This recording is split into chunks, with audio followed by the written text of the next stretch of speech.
একটা কথা জিজ্ঞেস করবো? হ্যাঁ করো। তোমার বাবা তোমাকে একদম বিশ্বাস করে না, না? কেন? আমার বাবা আমাকে খুব ভালোবাসে আর বিশ্বাসও করে। মনে তো হয় না। তাহলে উনি আজ তোমাকে আমার সাথে বাইকে দেখলেও বিশ্বাসই করতে না ওইটা তুমি। কি বলছো তুমি?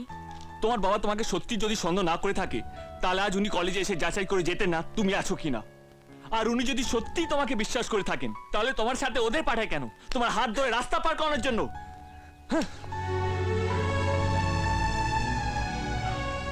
কি হয়েছে বলবি তো? কেউ তোকে কিছু বলেছে? এই হতচ্ছাড়া, কে আমার মেয়েকে কি বলেছে? ওই দেখো, আবার ভাঙি। কে তোকে কি বলেছে বল না শোনা। তুই শুধু কেন ঢেলছিস ভাঙছিস? কি হয়েছে বলবি তো? মা, বাবা আমাকে একদম বিশ্বাস করে না। তোকে বিশ্বাস করি না? কি বলছিস কি তুই? না আমার মিষ্টি সোনা মা। তাহলে ওদের বলে দাও ওরা যেন কাল থেকে আমার সাথে আর কলেজে না যায়। আর ওরা যদি যায় তাহলে আমি আর কলেজে যাব না। আশ্চর্য, তুই যে কতটা দামি সেটা ওরা তোর সাথে না গেলে লোকে বুঝবে কি করে? মা, মাথায় গেছে নাকি তোর? দামি দামি জিনিসপত্র ফেলছে ভাঙছে। এই কেউ ওর গায়ে একটা হাত দেবে না। ও ভাঙবে বলে এই বাড়িতে জিনিসপত্র সব ছাড়ানো রয়েছে।